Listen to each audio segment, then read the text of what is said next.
Estamos de volta. No próximo bloco, estivemos no Palácio do Governo, onde o governador Wilson Lima anunciou o calendário de pagamento dos servidores. É só conferir. Nós estamos no Palácio do Governo, onde o governador Wilson Lima anuncia o calendário de pagamento do 13º salário dos servidores. Bom, pessoal, bom dia. Nós estamos aqui para falar sobre o 13º e também o salário dos servidores públicos. E aqui eu quero agradecer à Assembleia Legislativa, aos deputados que estão aqui, que tiveram uma missão muito importante nesse processo. E aí eu faço questão de mencioná-los aqui, o deputado Josué Neto, que é o presidente da Assembleia, a Alessandra Campelo, Roberto Cidade, o delegado Péricles, o Cabo Maciel, o Fausto Júnior, o Augusto Ferraz, que não está aqui, né? Não veio, mas foi importante nesse processo, o Felipe Souza, o Abdala Frache, o Adjuto Afonso, que também está aqui, o Ricardo Nicolau. Quero cumprimentar também o Gomes, que também está aqui, o Sinésio Campos, a Terezinha Ruiz, a Joana Dark, líder do governo, o Álvaro Campelo, o João Luiz, Saulo Viana e o Carlinhos Bessa. E também a Maiara Pinheiro está aqui também, e também registrar aqui o voto do deputado Dermilson Chagas, que também votou a favor dessa situação. Bom, o que acontece? O governo do Estado tem feito um esforço muito grande para encontrar um equilíbrio fiscal no Estado. E não é segredo para ninguém, e é importante a gente ressaltar a forma como nós encontramos o Estado com um déficit, com um rombo de 3 bilhões de reais. E esse déficit, naturalmente, esse rombo, você não resolve do dia para a noite. Todos os estados passam por situações bem complicadas e bem difíceis.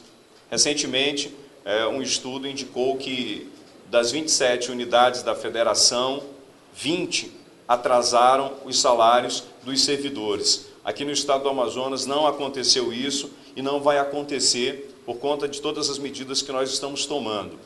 E ontem a Assembleia Legislativa aprovou o uso de recursos do FMEPS, que é o Fundo da Micro e Pequena Empresa, para pagar parte do 13º salário.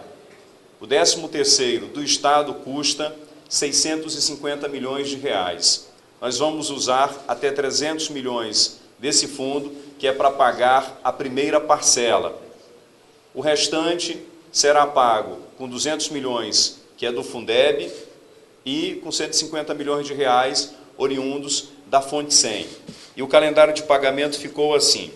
A primeira parcela do 13º do servidor público será paga nos dias 21 e 22 de novembro, e a segunda parcela será paga nos dias 19 e 20 de dezembro. O salário de novembro dos servidores será pago nos dias 3 e 4 de dezembro, e o salário de dezembro será pago nos dias 3 e 4 de janeiro. Deixando bem claro que o Estado do Amazonas trabalha com muita responsabilidade e dentro do que estabelece a legislação e de respeito ao servidor público. E com todas as medidas que nós estamos tomando para fazer esse equilíbrio, também o governo do Estado do Amazonas já garante o pagamento dos salários dos servidores do ano de 2020. E aqui é uma garantia do governo do Estado que não haverá atrasos nos pagamentos dos servidores do Estado do Amazonas, ao contrário do que está acontecendo em muitos estados da Federação Brasileira.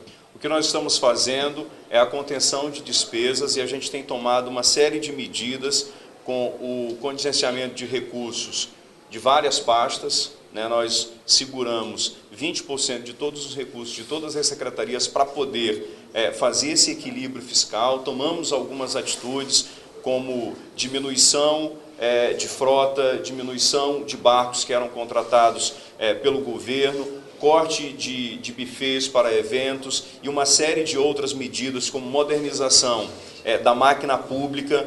Nós estamos implantando agora, por exemplo, o Diário Oficial Eletrônico, que era um grande sonho do Estado do Amazonas. Antes, para a gente fazer com que o documento fosse publicado no Diário Oficial, eu tinha que assinar, o motoboy pegava o documento e ia atrás dos secretários para que houvesse essa assinatura. Agora, isso daí vai acontecer eletronicamente. Isso daí significa economia. Fora outras atitudes e ações que nós estamos tomando. Por exemplo, no sistema prisional, nós não temos mais empresa de manutenção de ar-condicionado, porque a manutenção dos condicionadores de ar são feitas pelos detentos. E estou reformando todos os prédios do Estado com o uso dessa mão de obra. O primeiro DIP, por exemplo, a reforma que custaria R$270 mil, custou R$ 2.700. Estamos usando essa mão de obra, estamos modernizando o Estado. A reforma administrativa que nós estamos fazendo agora é uma reforma que também vai economizar, nós teremos uma economia de R$5 milhões por ano. Então são atitudes como essa que nós estamos tomando e atitudes sérias para que a gente possa fazer esse equilíbrio e, naturalmente, priorizar o que é mais importante. E o servidor público tem que ser valorizado. Eu tenho que valorizar aquele servidor público que está lá na ponta e que está representando o governo do Estado. E aí você me diz o seguinte, mas o limite de gasto com o pessoal está estourado acima do que é permitido. Esse aumento que nós estamos dando do Vale Refeição a partir de janeiro de 2020, ele não entra nesse cômputo de gasto com o pessoal. É por isso que nós estamos dando esse reajuste aí para o servidor para valorizá-lo. Eu encontrei o Estado com um rombo de R$3 bilhões e resultado de atitudes que foram tomadas e de compromissos que foram firmados que não cabiam dentro do orçamento do Estado. Eu estou trabalhando ainda com o orçamento do ano passado. Em janeiro do ano passado, a folha de pagamento custava R$482 milhões. Esse ano, a folha de pagamento do Estado custa R$650 milhões. E isso sem o atual governo ter contratado uma pessoa sequer a mais. Tudo isso resultado de benefícios que foram dados e que o Estado não suportava isso. É por isso que nós estamos tendo que abrir mão desses recursos para poder fazer essas compensações e não prejudicar os serviços essenciais do Estado. Porque no momento em que eu deixo de pagar funcionalismo, eu vou prejudicar a área de saúde, vou prejudicar segurança pública, educação e por aí vai.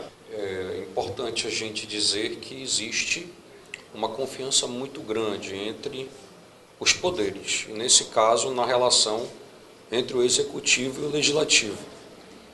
Essa mensagem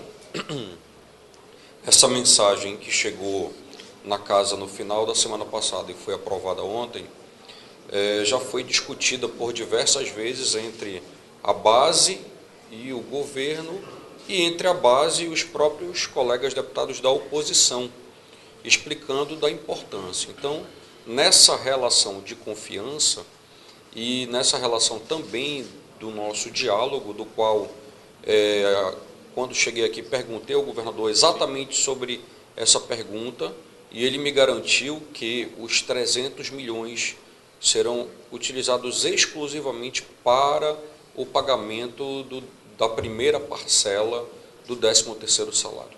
O outro ponto é que também existem informações que esses recursos não seriam suficientes para pagar o 13º.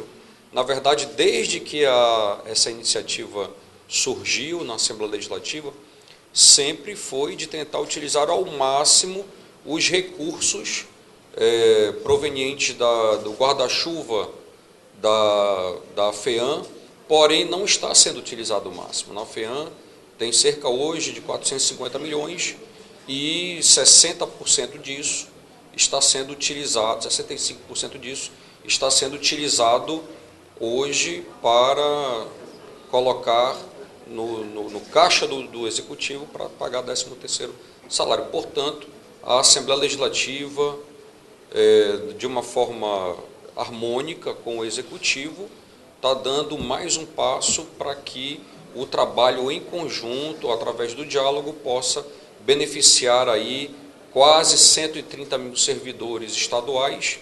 E quando a gente fala de 130 mil servidores estaduais, a gente está falando de 130 mil famílias, que é uma média de 600 mil pessoas que estão garantindo, estão tendo o conforto de saber que vão passar o Natal, o Ano Novo, com essa conquista do 13º salário.